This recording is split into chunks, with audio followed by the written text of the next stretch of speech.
नमस्कार साथियों, स्वागत है आपका स्काई एकेडमी 360 में। तो दोस्तों, जैसा कि हम अभी करंट अफेयर्स का जो क्लास था वो हमने शुरू किया था, तो करंट अफेयर्स में हमने बहुत सारा टॉपिक डिस्कस किया, चाहे वो इंटरनेशनल रिलेशन से रिलेटेड हो, अंतर्राष्ट्रीय संबंध से रिलेटेड हो, जिसमें बहुत सारा ऑर्गेनाइजेशंस के बारे में, बहुत सारे देश के बारे में हमने पढ़ा, जो कि हमारे देश से क्या है संबंध है, किसी तरह से रिलेशंस है। और किसी तरह का अगर कोई मतलब कि जो न्यूज़ में रहता है, खासकर वो वार से रिलेटेड हो या किसी तरह का युद्ध हो रहा है या कोई तरह का हमारे देश से कोई बोल सकते हैं कि एक कुछ साइन किया गया, कोई मेमोरेंडम एमओयू साइन किया गया है, तो उस तरह से जो न्यूज़ में रहता है, किसी कारणवश वो न्यूज़ में रहता है, वो सब सारा चीज़ हमने डिस्कस किया था। प्लस हमने उसके बाद देखा जो महान जितने भी व्यक्ति हैं, जो मतलब पर्सनैलिटीज़ हैं, जो ग्रेट पर्सनैलिटी जो कि न्यूज़ में रहे थे, उनके बारे में भी हमने देखा था। वो मेडिएवल हिस्ट्री से हो, चाहे वो एंशियंट हिस्ट्री से हो, चाहे वो आपको मॉडर्न हिस्ट्री से हो, तो वो सारा चीज़ हमने क्या किया था, डिस्कस किया था अच्छे तरीके से। चलिए आज हम देखते हैं, कुछ एक नया टॉपिक हम लेकर आ रहे हैं, ऑर्गेनाइजेशन से न्यूज़। क्या होता है आज के समय एग्जाम में, जैसे यूपीसीएस का हमने जो क्वेश्चन डिस्कस किया, आप देखिएगा उस चीज़ को, उसमें मैंने बताया था कि बहुत सारे ऑर्गेनाइजेशन के बारे में पूछा गया, यूएन के बारे में पूछ दिया गया, यूएनडीपी के बारे में पूछ दिया गया, प्लस देखेंगे डब्ल्यूएचओ के बारे में पूछ दिया जा रहा है, वर्ल्ड बैंक के बारे में, आईएमएफ के बारे में। तो बहुत सारे जो ऑर्गेनाइजेशन है, चाहे यूएन बॉडी हो, चाहे वर्ल्ड बैंक हो, चाहे जितने भी वो जो ऑर्गेनाइजेशन है, सारे ऑर्गेनाइजेशन तो हम नहीं पढ़ सकते हैं, क्योंकि बहुत ऑर्गेनाइजेशन देखेंगे तो आपको लोकल लेवल पे बहुत है, लेकिन जो इंटरनेशनल लेवल पर जो जिसका पूरा तरीके से बोल सकते हैं एक डोमिनेंस है, या मतलब बहुत सारे देश उससे जुड़े हुए हैं, चाहे हम खासकर जो इंडिया जुड़ा हुआ है, ऐसा नहीं कि इंडिया नहीं जुड़ा हुआ तो वो हमारे लिए इंपॉर्टेंस नहीं है। इंडिया अगर जुड़ा हुआ उस देश से, किसी तरह का इंडिया का उसमें रिप्रेजेंटेशन है, तभी जाकर वो हमारे लिए क्या है, महत्वपूर्ण है, इंपॉर्टेंट है। तो ऑर्गेनाइजेशन इन न्यूज है 2025 में जो रहा है वो हम पढ़ेंगे, और इससे रिलेटेड जितने भी इंफॉर्मेशन है, जितने फैक्ट्स है, तथ्य है, वो सारी चीज़ हम लोग यहाँ पर देखेंगे। तो ये सबसे पहले अगर हम बात करेंगे दोस्तों इंटरनेशनल ऑर्गेनाइजेशंस की, तो यहाँ पर देखेंगे यूएन के बारे में। किसके बारे में यहाँ देखेंगे हम? यूएन के बारे में। तो यूएन से रिलेटेड सबसे पहला हमारा यूएन जनरल असेंबली। तो जनरल जो असेंबली है दोस्तों, ये आपको ध्यान रखना है, इसको क्या बोला जाता था यहाँ पर? यूएनजी है, जनरल असेंबली बोला जाता है। तो यहाँ पर अगर देखेंगे तो ये जो फाउंड किया गया था, इसका फाउंडेशन याद रखना है, इसका हेडक्वार्टर याद रखना, क्या रखना है इसका, सबसे पहले हम बात कर देते हैं क्या क्या चीज़ आपको याद रखना है, क्योंकि ये करंट अफेयर्स का टॉपिक है। ये आपको मेंस मेंस में तो नहीं पूछा जाता इस तरह का कि क्या आपको यूएन का पूरा हिस्ट्री डाटा ली, नहीं। ये आपको किससे पूछा जाता है? ये अगर किसी तरह का मेंस पीटी दे रहे हैं कोई भी एग्जाम का, चाहे बीआरएसआई हो, वनडे का कोई भी एग्जाम हो, चाहे बीपीएससी यूपीएससी कोई भी दे रहा है, तो उसमें आपको हेडक्वार्टर ज़्यादा से ज़्यादा पूछ दिया जाएगा, कब इसका फॉर्मेशन हुआ, कितने इसमें मेंबर्स हैं, इंडिया का कौन सा स्थान है, कौन सा सूचांक, कौन सा इंडेक्स इसके द्वारा रिलीज किया जाता है, कौन सा रिपोर्ट रिलीज किया जाता है, ये सब सारा चीज़ आपसे, कौन सा पॉलिसीज के द्वारा शुरू किया गया, ये सब 4-5 जो इन्फॉर्मेशन है यही आपसे पूछा जाता है। तो इस पर सबसे पहले फोकस करेंगे हम फाउंडेशन के बारे में। उसके बाद हेडक्वार्टर के बारे में, कहाँ इसका हेडक्वार्टर है, इसका जो ऑरिजिन हुआ था वो कब हुआ था, कौन से बोल सकते हैं एमओयू इंडिया के द्वारा क्या क्या साइन किया गया, कितने मेंबर्स है इसमें, तो वो सारा चीज़ आपको इसमें क्या करना है, याद रखना है। तो ये न्यूज़ में इसलिए था दोस्तों कि अभी जो रिजोल्यूशन एक पास किया, जिसमें आप जानते हैं पैलेस्टीन को एक मेंबर बताना है, पैलेस्टीन को एक कंट्री घोषित करना है, देश का मतलब बोल सकते हैं एक उसको देश का एक जो बोल सकते हैं एक मतलब कंट्री का जो मतलब जो पैमाना होता है, वो सब सारे पैमाने पर उसे एक कंट्री घोषित करना है। इसके लिए अभी मेंबर ऑफ द यूएन इसको बनाया गया, एडमिट किया गया पैलेस्टीन को। तो सबसे पहले अगर यूएन जनरल असेंबली हमारे लिए इंपॉर्टेंट क्या है, यूएन जनरल असेंबली। तो ये फाउंडेशन कब हुआ था, इसको रखा, नींव कब रखा गया था, कब स्थापना किया गया था? 1945 में किया गया था। 6 प्रिंसिपल्स ऑर्गेन्स था यूनाइटेड नेशंस का, 6 इसमें ऑर्गेन्स, उसका एक मतलब कि ऑर्गेन्स था आपको यूनाइटेड जनरल असेंबली। फिर अगर देखें कि इसमें कितने मेंबर्स है, 193 मेंबर्स है, ये चीज़ आपको ध्यान रखना। वोटिंग क्या होता है दोस्तों? ईच मेंबर, जितने भी स्टेट के मेंबर होते हैं उसका एक वोट होता है। Decisions on important issue required 2/3 majority, तो 2/3 का मेजोरिटी होता है यहाँ पर, और प्लस एक वोट सबको दिया जाता है। आप कितने भी बड़े हैं, कितने भी छोटे हैं, गरीब देश से अमीर देश से, उससे नहीं, एक वोट आपको दिया जाएगा।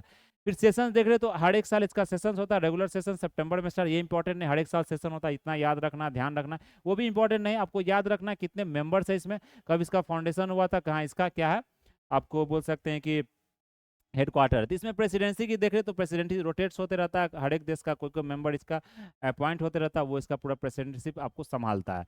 ये चीज़ आपको यहाँ पर ध्यान रखना। फिर अगला देखें, यहाँ पर हम ओवरव्यू देखें यूएन जनरल असेंबली के बारे में, फंक्शंस के बारे में। तो यहाँ पर रिजोल्यूशंस पास किया जाता है, ये नॉन बाइंडिंग होता है किसी तरीके से, ये नहीं कि आप मतलब रिजोल्यूशंस किया गया तो आपको पूरी तरह से बाइंड कर रहा है, ये नहीं होगा। मेंबर्स को यहाँ पर नॉन परमानेंट सिक्योरिटी काउंसिल में मेंबर्स आपको इलेक्ट होते हैं यूनियन बॉडीज के। फिर आपको जो बजट होता है ये सैंक्शन यूनियन बजट को किया जाता है, जिसमें कि फाइनेंशियल कंट्रीब्यूशन को यहाँ पे एसेस किया जाता है, मेजर किया जाता है। डिस्कशन आपको देख सकते हैं तो इंगेज डिस्कशन ग्लोबली है, पूरा डिस्कशन होता है, बहुत सारे इंटर गवर्नमेंटल जो ऑर्गेनाइजेशन होते हैं, गवर्नमेंट होते हैं, वो सारे जाके यहाँ पर डिस्कस करते हैं यूएन जनरल असेंबली में। फिर अगला हम देखेंगे यहाँ पर यूनाइटेड नेशनल सिक्योरिटी काउंसिल क्या है दोस्तों, UNSC, United national security council की अगर हम बात करें दोस्तों, तो यूएनएससी में अगर हम बात करेंगे यहाँ पर, तो ये क्या है, इलेक्टेड ने क्या किया, न्यूज में कौन था, तो ये इंपॉर्टेंट आपके लिए इंपॉर्टेंट क्या है कि UNSC hold the primary responsibility for maintaining international, जो पीस और सिक्योरिटी के बारे में जो बात किया है दोस्तों क्या था, ये किसके तहत किया जाता है, ये को यूनाइटेड नेशनल सिक्योरिटी काउंसिल के बारे में। तो जो पीस सिक्योरिटी की पूरी बात करेंगे, और इसको जो चार्टर ये 1945 में इसको यहाँ पर स्थापना किया गया था। 15 मेंबर है इसमें, 5 परमानेंट मेंबर है। कौन कौन देश के, इंडिया के नहीं है, यहाँ पर चाइना है, फ्रांस है, रसिया है, यूके है और यूएस है। तो यूएस, यूके, रसिया, फ्रांस, चाइना, ये 5 परमानेंट मेंबर है। इंडिया आपको नॉन परमानेंट मेंबर होता है, और 10 परमानेंट मेंबर होता है जो कि मतलब इलेक्ट किया जाता है हर एक 2 साल के टर्म पर। तो थ्रू द सीक्रेट बैलेट होता है, वहाँ पर इलेक्शंस होता है। तो जैसे अफ्रीका देखे, अफ्रीका है, एशिया है, लैटिन अमेरिका है, वेस्टर्न यूरोप है और अदर्स है, और फिर ईस्टर्न यूरोप है। तो ये सब सारे मेंबर है जो कि आपको नॉन परमानेंट मेंबर है। तो हमारे देश भी नॉन परमानेंट मेंबर हम लोग नहीं आते हैं। डिसीजन पावर की बात करें दोस्तों, तो डिसीजन पावर क्या होता है, power to make binded decision होता है। जो अगर मेंबर आप इसके बने हैं तो आपका इसको जो डिसीजन है यूएन चार्टर का वो आपको फॉलो करना पड़ेगा। प्लस इसमें क्या होता है कि इंडिया को इलेक्ट किया गया non permanent seat of the UNSC 8 times, 8 bar India को नॉन परमानेंट सीट का मेंबर यहाँ इलेक्ट किया गया है। अगर देखें 2021-22 में अब रिसेंटली इंडिया को इलेक्ट किया गया था 2 साल के लिए। फिर अगला देखें हमारा आईजी से, क्या इंटरनेशनल, क्या है जस्टिस काउंसिल, क्या है इंटरनेशनल, ये भी यूएन का बॉडी का पार्ट है। यूनाइटेड नेशन का जितने भी ऑर्गेनाइजेशंस होते हैं वो आपके लिए बहुत ही महत्वपूर्ण हो जाते हैं, तो वो चीज़ आपको यहाँ पर ध्यान रखना है। यूनाइटेड नेशन जनरल असेंबली की अगर हम बात करें यहाँ पर इंटरनेशनल जस्टिस काउंसिल की, तो रिटायर्ड सुप्रीम कोर्ट जज जो मदन बी लोकुर, इनको अपॉइंट किया गया है, जो हमारे इंडिया के जो जज थे, कोर्ट जज थे, इनको chairperson union international justice council का चेयरपर्सन को अपॉइंट किया गया। तो अच्छी बात है, गर्व की बात है हमारे लिए, देश के लिए। फिर अगर देखें तो ओवरव्यू इसका देख ले, तो इंटरनेशनल जो जस्टिस काउंसिल है यहाँ पर, तो इस्टेब्लिशमेंट देखें जनरल असेंबली का, ये आपको इंश्योर इंडिपेंडेंस अकाउंटेबिलिटी को रखने के लिए ये किया जाता है इंटरनल जस्टिस सिस्टम को। 5 मेंबर इसमें होते हैं, मेंबर्स को अपॉइंट किया जाता है, सेक्रेटरी जनरल के द्वारा अपॉइंट किया जाता है।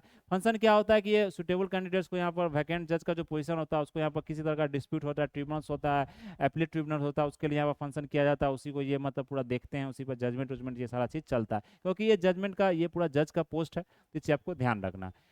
फिर अगला देखिए United Nations conference on trade and development, ये क्या हमारा United conference on trade and development. चलिए, तो ये ट्रेड ऑन डेवलपमेंट की अगर बात करें दोस्तों, तो यूएनसीटीएडी, इन्फॉर्मेशन के साथ साथ आपको यहाँ पर फुल फॉर्म भी याद रखना है, फैक्ट्स के साथ साथ। तो United nation conference on trade and development, तो इसमें क्या है कि जो ट्रेड एंड डेवलपमेंट है ये आपको 16th एनिवर्सरी अभी सेलिब्रेट किया, तो इसका हेड क्वार्टर का देखिए, हेड क्वार्टर यहाँ पर आ गया ना, हेड क्वार्टर इसका जेनेवा स्विट्जरलैंड में, बहुत सारा देखेंगे जेनेवा स्विट्जरलैंड में हेड क्वार्टर रहता है बहुत सारे ऑर्गेनाइजेशंस का। फिर अगर देखें तो जेनेसिस इसका एस्टेब्लिशमेंट 1964 में हुआ था यूएन जनरल असेंबली के द्वारा।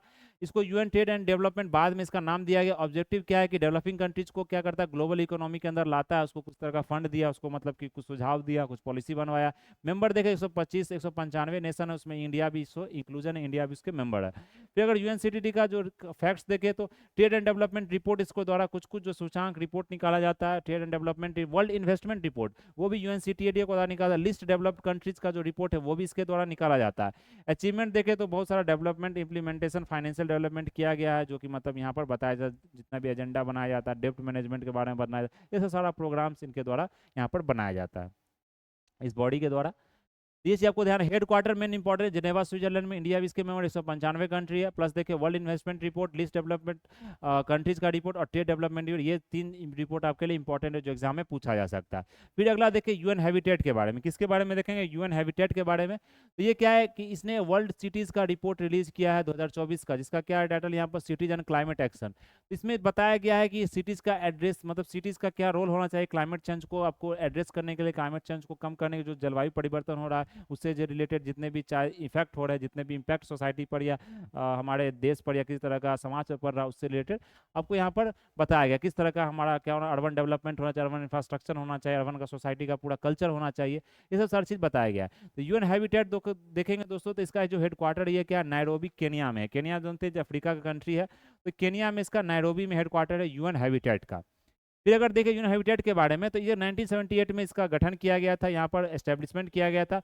अगर यहाँ पर देखें तो United Nation Human Settlement Programme का भी यहाँ पर रखा गया था, जो मतलब इसी को बोला था United Nation Human Settlement Programme. Objective क्या था, यूएन जनरल असेंबली द्वारा कि सोशल और इन्वायरमेंटली सस्टेनेबल टाउन और सिटी आपका बनना चाहिए, विद गवर्नमेंट के साथ कोलैबोरेट करता है, यूएनएससी के सिविल सोसाइटी के साथ, प्राइवेट ऑर्गेनाइजेशन के साथ अब जाके एक सिटी को अच्छे से, जैसे आप स्मार्ट सिटी बना रहे, तो इस तरह के ऑर्गेनाइजेशन आपको काम में आते हैं। वो क्या करते हैं, चीज़ों को बताते हैं, पॉलिसी को डिस्कस करते हैं कि हाँ इस तरह का सिटी आपको डेवलप करना चाहिए जो कि इन्वायरमेंट फ्रेंडली हो।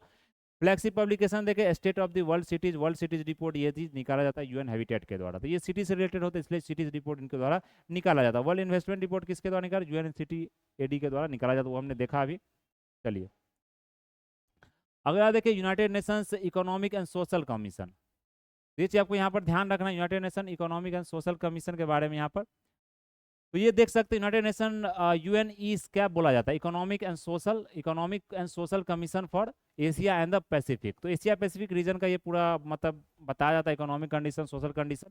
तो यहाँ पर जो सर्वे रिपोर्ट एक निकाला गया था, economic and social survey Asia and Pacific 2024 में, ये एनुअल फ्लैगशिप पब्लिकेशन था जो कि 1977 में रिलीज किया गया था पहला, उसके बाद ये पहला किया गया। इसका हेडक्वार्टर कहाँ, बैंकॉक थाईलैंड में। कहाँ हेडक्वार्टर, बैंकॉक थाईलैंड में, यूएन का। फिर अगर देखें तो इसका 1947 में गठन किया गया था, 1976 में इसका नाम भी चेंज हो गया। इंटर गवर्नमेंटल प्लेटफॉर्म है जहां पर इंक्लूसिव, रिजिलियंट, सस्टेनेबल डेवलपमेंट के बारे में जो एशिया पैसिफिक का रीजन है, लिस्ट डेवलप कंट्रीज है, वहां पर बात किया जाता है। 5 रीजनल कमीशन भी है इसका, one of the 5 regional commission तो यूनाइटेड नेशंस का ये कमीशन है, क्योंकि यूएन का जितना भी नाम अगर रहता है तो दोस्तों यूनाइटेड नेशंस का एक मतलब बॉडी होता है, आपको ध्यान रखना। तो ये बहुत सारे मेंबर है, 53 मेंबर है, इंडिया भी इसका एक मेंबर है। पब्लिकेशन देख लें यहाँ पर, तो एशिया और पैसिफिक एसडीजी प्रोग्रेस रिपोर्ट, आपको जो सस्टेनेबल डेवलपमेंट रिपोर्ट का क्या प्रोग्रेस आपने किया है, कौन सा कंट्री एशिया में जितने कंट्री वो क्या प्रोग्रेस करते हैं, पैसिफिक में क्या प्रोग्रेस हो रहा है, वो सारी चीज़ आपको इसमें बताया जाता है। तो इतना चीज़ आपको याद रखना है। फिर यूएन पीस कीपर देखे दोस्तों, ये इंपॉर्टेंट है दोस्तों, यूएन पीस कीपर। इसमें क्या है कि India led group of friends launched a new database design to record crimes against peace keepers and monitor progress in holding. तो पीस कीपर में क्या होता है दोस्तों, हमारे सेना के भी जो जवान होते हैं, जो सैनिक होते हैं, उनको भी यहाँ पर आपको रखा जाता है। पीस कीपर क्या हुआ, कहीं भी किसी तरह का, इसमें जो मेंबर जो कंट्री शामिल होते हैं, तो उसमें जितने भी जहाँ पर किसी तरह का, जैसे अफ्रीका में कोई तरह का वार चल रहा है, या यूएस में चल रहा है, ईरान में चल रहा है, इजराइल में चल रहा है, तो वहाँ पीस कीपर क्या करते हैं, वो समाज में जितने भी लोग होते हैं उनकी मदद करते हैं, वो मतलब सेना के साथ सेना का सहायता करते हैं। तो इसमें भी हमारे कंट्री के बहुत सारे मतलब कि सेना इसमें बहाली होते हैं यूएन पीस कीपिंग फोर्स में, इसी आपको ध्यान रखना। तो जेनेसिस इसका कब हुआ था, 1948 में इसका गठन किया गया था यूएन मिलिट्री ऑब्जर्वर्स के द्वारा वेस्ट एशिया में। आर्मिस्टिक एग्रीमेंट था वो। Assist countries in the transmigration transitioning from conflict to peace, तो मतलब कन्फ्लिक्ट एरिया होता है उसको पीस में कन्वर्ट करने के लिए ये चीज़ आपको बनाया गया है पीस कीपिंग फोर्सेज का। तो इसमें प्रिंसिपल्स क्या है, कंसेंट होना चाहिए, इम्पार्शलिटी, किसी तरह का पार्शलिटी नहीं होना चाहिए, भेदभाव नहीं होना चाहिए, कोई फोर्स यहाँ पर यूज़ नहीं किया जाता, लेकिन सेल्फ डिफेंस के लिए आप यूज कर सकते हैं। बताया जाता है कि आपको मैनेज करिए, या मतलब किसी तरह से लोगों को समझाइए, ये नहीं कि आपने बंदूक चला दिया, लोगों को मार दिया, इस तरह का इसमें कोई प्रावधान नहीं होता है, समझ रहे ना। तो प्रिंसिपल्स पर आपको काम करना है। फिर ब्लू हेलमेट्स, इसमें एक टर्म होता है दोस्तों, ये क्या था, यूएन जो पीस कीपर होता है ये एक अलग हेलमेट पहनते हैं, जिससे आपको पता चल जाएगा वो आपको यूएन पीस कीपर से है। तो ये ब्लू हेलमेट आपको पहनते हैं, इनको ब्लू हेलमेट बोला जाता है यहाँ पर। फिर अगर डिप्लॉयमेंट देखें तो यहाँ पर यूएन जो security council determines UN peace keeping force deployment bye adopting resolution के द्वारा किया था। बजट रिसोर्स ये आपको जनरल असेंबली यहाँ पे अप्रूव करता है। एवरी मेंबर जो स्टेट होता है यूएन लीगली बाइंडेड होता है, ऑब्लिगेटेड टू पे their respective share toward the peace keeping. तो जैसे आप मेंबर बने हैं, इंडिया मेंबर, तो इंडिया को भी कुछ पैसा आपको देना पड़ता है अपने पीस कीपिंग फोर्स को चलाने के लिए। तो डिपार्टमेंट ऑफ पीस ऑपरेशंस होता है, UN provide political executive direction भी दिया जाता है। सक्सेस देखें, UN peace keeping receive the Nobel Peace Prize भी 98 में। तो ये चीज़ आपको ध्यान रखना, यूएन पीस कीपिंग अपने समय में एक नोबेल प्राइज भी जीता, 1988 में नोबेल प्राइज पीस प्राइज इनको मिला था। इंडिया कंट्रीब्यूशन देखें, इंडिया बताया जाता है कि first to send an all women unit under. तो यूएन पीस कीपिंग में इंडिया एक ऐसा मतलब देश बना जो सबसे पहली बार महिलाओं को वहां पर बोल सकते हैं कि सेना में अगर महिलाओं को वहां भर्ती कराया गया, महिलाओं को वहां पर रखा गया, रिक्रूट किया गया। तो वो आपको लिबेरिया में सेंड किया गया था, जो कि मतलब मेनली अफ्रीकन कंट्री आप देख सकते हैं। तो India is one of the largest UN peace. India का देखे सबसे ज़्यादा सेना का जो भर्ती देखे, सबसे ज़्यादा सेना जो पूरा यूएन पीस कीपिंग में सेना में सबसे ज़्यादा जो सेना वो इंडिया की तरफ से है। तो ये चीज़ मतलब इंडिया के लिए एक गर्व की बात है, और ये मतलब एक अच्छा एक बोलते हैं पीस कीपिंग फोर्सेज है, जो कि देश में जितने तरह के कुछ तरह का अगर सिविल वार चलने लगता है तो सोसाइटी को थोड़ा सा पीस देने के लिए, शांति देने के लिए इस तरह का फोर्स को उतारा जाता है। अगला देखें हमारा United nation relief and works agreement. तो ये हमारा यूनाइटेड नेशन क्या है, वर्क्स एजेंसी फॉर पैलेस्टाइन, क्या नाम है, Palestine refugee in the near east. तो UNRW इसको बोला जाता है, जो कि अभी शुरू किया गया। तो इसका हेडक्वार्टर क्या है, अमान, जॉर्डन, गाजा में है, आप देख सकते हैं। ठीक ओवरव्यू के बारे में देखें यहाँ पर, तो यूएन जनरल असेंबली का रिजोल्यूशन 1949 में शुरू किया गया था। 1948 में इसराइल अरब का वार हुआ तो उसके बाद इस चीज़ को सेटअप किया गया था। फंडिंग देखें तो फंडेड पूरा वॉलंटरी कॉन्ट्रीब्यूशन है यूएन मेंबर स्टेट्स का द्वारा। इसको 30 दिन 2026 तक एक्सटेंड कर दिया गया है, क्योंकि रिलीफ का एक एग्रीमेंट है, यहाँ पर रिलीफ दिया जाता है जहाँ पर जो वार होता है। फिर operates in Jordan, Lebanon, Syria और Gaza Strip and the West Bank including East Jerusalem. तो ये सब सारा चीज़ में जहाँ पर आप देख सकते हैं जो वार टॉर्न एरिया, जहाँ पर वार ज़्यादा होता है, उस तरह के जितने भी आपको एशियन कंट्रीज़ है, जो मतलब अरब कंट्रीज है, वहाँ पर इस चीज़ को फोर्स को लगाया जाता है। फिर अगला देखिए UN disengagement observer observer force, UNDOF जिसको बोला जाता है। तो अगर देखिए इसका हेडक्वार्टर आपको याद रखना, हेडक्वार्टर का हमारा कैंप फॉरवर्ड में, जो कि सीरियन साइड है, गोलन हाइट्स सब सभी लोग जानते हैं। इसराइल और ये जो पूरा जो ईरान का युद्ध चलते रहता है पैलेस्टीन का, ये गोलन हाइट्स को लेकर ही चलते रहता है, जॉर्डन का जो पूरा चलता है। तो इसका अगर जेनेसिस देखें, जो मतलब इसका गठन किया गया था कब, यूएन सिक्योरिटी काउंसिल का 1974 में किया गया था। फिर अगर देखें तो इसके अंदर मैंडेट्स क्या होता है कि जो सीज फायर होता है, जो मतलब युद्ध पर विराम लगाने की जो बात कही जाती है, सीज फायर, वो मतलब इसको यहाँ पर किया जाता है, सुपरवाइज किया जाता है सेपरेशन एरिया का। फिर बहुत सारे मतलब इसमें बोल सकते हैं कि आपको इंडिया का भी रोल है इसमें, देख सकते हैं आपको। India third largest military contribution है जो कि आपको इसमें दिया जाता है। फिर अगर डिप्लॉयमेंट देख ले तो UNDOF is station along the alpha line, जो कि इसराइल का जो लाइन है, ये याद रखना आपको। अल्फा लाइन किसका, इसराइल का। और एक ब्रेवो लाइन है जो कि आपको सीरियन का लाइन है, जो कि गोलन हाइट्स में यहाँ पर आपको बताया गया है। तो यहाँ पर मतलब UNDOF फोर्स को क्या किया गया, डिप्लॉय किया गया, किसी तरह की कोई लड़ाई नहीं हो इस तरह, इसलिए वहाँ पर डिप्लॉय आपको किया गया है। फिर अगला देखिए यूनाइटेड नेशंस जो ऑफिस है ड्रग्स एंड क्राइम्स के बारे में। तो ये भी यूनाइटेड नेशंस का बॉडी है दोस्तों। तो यूनाइटेड नेशंस का बॉडी थोड़ा सा इंपॉर्टेंट हो जाता है, जो कि आपके न्यूज़ में रहता है। तो अगर यहाँ पर UNDC की बात करें तो दो की रिपोर्ट्स ये रिलीज करता है। एक हमारा annual report on world drugs day के बारे में रिलीज करता है, जो international drug against drug abuse और इलिसिट ट्रैफिकिंग के लेकर है। और world wild life crime report भी आप इसके द्वारा क्या किया था, यहाँ पर रिलीज किया था, किसके द्वारा, UNODC के द्वारा। तो आपको यहाँ पर थोड़ा सा कंफ्यूज होगा कि वर्ल्ड लाइफ क्राइम रिपोर्ट इसके द्वारा नहीं की, लेकिन ये ड्रग्स के बारे में भी करता और क्राइम के बारे में रिपोर्ट को यहाँ पर रिलीज किया था। हेडक्वार्टर इसका कहाँ, वीना ऑस्ट्रिया में है, ऑस्ट्रिया में इसका हेडक्वार्टर है। इसका तो देखिए गठन 1997 में इसको स्थापना किया गया था। इसको ऑल जितने भी यूएन के मेंबर्स है सारे मतलब इसमें काम करते हैं। इंडिया भी इसका मेंबर रह चुका है, इंडिया भी मेंबर्स है इसका। जो ड्रग अब्यूज होता है या ट्रैफिकिंग होता है किसी तरह का ड्रग्स को लेकर, ऑर्गेनाइज क्राइम, करप्शन को लेकर, टेररिज्म को लेकर, ये सब सारा चीज़ को इसको ये टारगेट करता है, टैगल करता है। तो ये इंटरनेशनल कन्वेंशन जैसे UNTOC हो गया, यूएन कन्वेंशन अगेंस्ट करप्शन हो गया, इसको भी क्या करता है, ये सपोर्ट करता है। तो ये चीज़ आपको यहाँ पर ध्यान रखना। फिर अगला हमारा हो गया UN commission on narcotics drug, जिसको UNCND आप बोलते हैं। तो ये क्या होता है हमारा, अगर देखें तो इसका ओरिजिन कब हुआ था, 1946 में हुआ था, UN economic social economic council के द्वारा। यहाँ पर 53 मेंबर्स है, जिसमें इंडिया भी एक मेंबर्स हो सकता है। Serves as the governing body United Nation Office on Drugs and Crime में वो ये गवर्न करता है। ये रिपोर्ट को एनालाइज करता है, ड्रग के बारे में, इलिसिट ट्रैफिकिंग के बारे में, सारा चीज़ उसमें क्या करता है, एनालाइज करता है। फिर अगला देखें यूनेस्को के बारे में। ये बहुत इंपॉर्टेंट है दोस्तों, यूनेस्को वर्ल्ड हेरिटेज कमेटी, जिसके सर जानते हैं कि हमारे देश में बहुत सारे वर्ल्ड हेरिटेज कमेटी के द्वारा बहुत सारे को यूनेस्को का वर्ल्ड हेरिटेज साइट घोषित किया गया।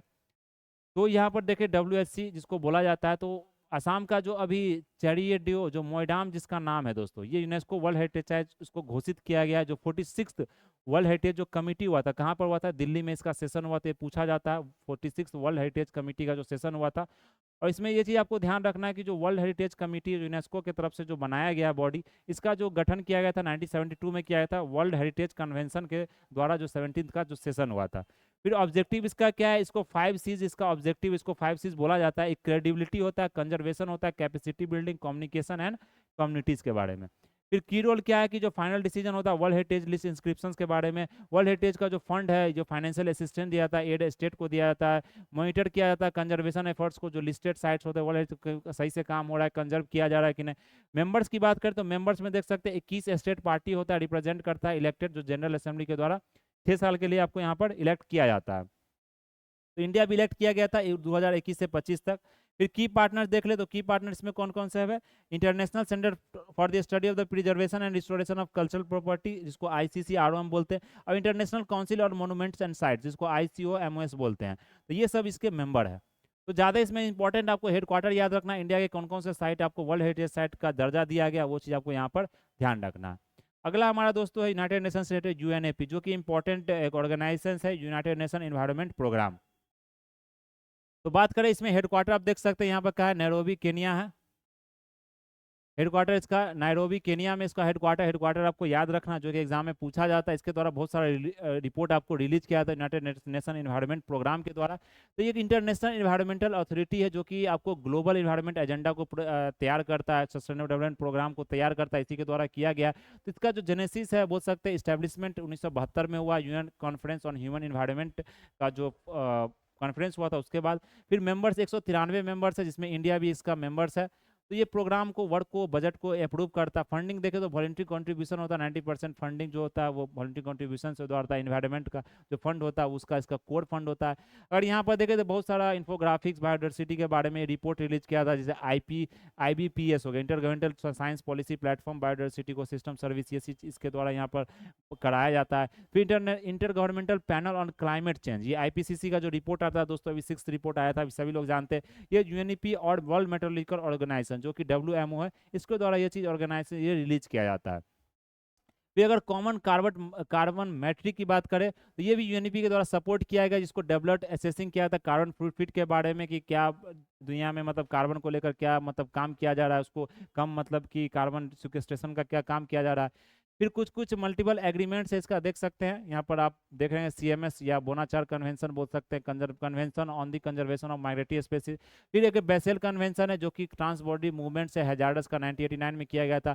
फिर रोटरडम कन्वेंशन, इसमें कि कंसेंट आपको लेना है कि कोई भी आपका अगर आप हैजार्डस केमिकल पेस्टिसाइड्स को एक दूसरे देश से आप ट्रेड कर रहे हैं। मिनमाटा कन्वेंशन मरकरी को लेकर किया गया था, जो पानी में मछली बहुत सारा मरकरी आपको देखने को मिलता है क्योंकि ये न्यूक्लियर साइट से आपको बहुत ज़्यादा निकलता है। फिर अगर ये देख सकते हैं कन्वेंशन, ये साइट्स 1973 में किया गया था, 1985 में वीना कन्वेंशन, ये सब कन्वेंशन सब इसी के अंदर आता है, जो मल्टीलैटरल एग्रीमेंट्स UNEP के अंदर हुआ है। फिर CBD देख सकते हैं, कन्वेंशन ऑन बायोलॉजिकल डाइवर्सिटी। फिर स्टॉकहोम कन्वेंशन 2001 का आप देख सकते हैं यहाँ पर। तो इसका 15 इन्वायरमेंटल एग्रीमेंट्स है इसके अंदर में। फिर रिपोर्ट्स देख रहे हैं, आपके लिए इंपॉर्टेंट क्या है रिपोर्ट्स दोस्तों, तो रिपोर्ट्स जैसे देखे तो इमिशन गैप रिपोर्ट 2024 का आपका निकाला जाता है इसके अंदर। ये इंपॉर्टेंट है, इसमें आपको ट्रैक किया जाता है कि ग्लोबल इमिशन में कौन सा देश आगे निकला, कौन सा देश पीछे है। तो ये इमिशन गैप रिपोर्ट है। फिर अगर ग्रीन हाउस गैस इमिशन की बात करें तो 57 गीगावाट का जो CO2 वो रिलीज होता है हर एक साल।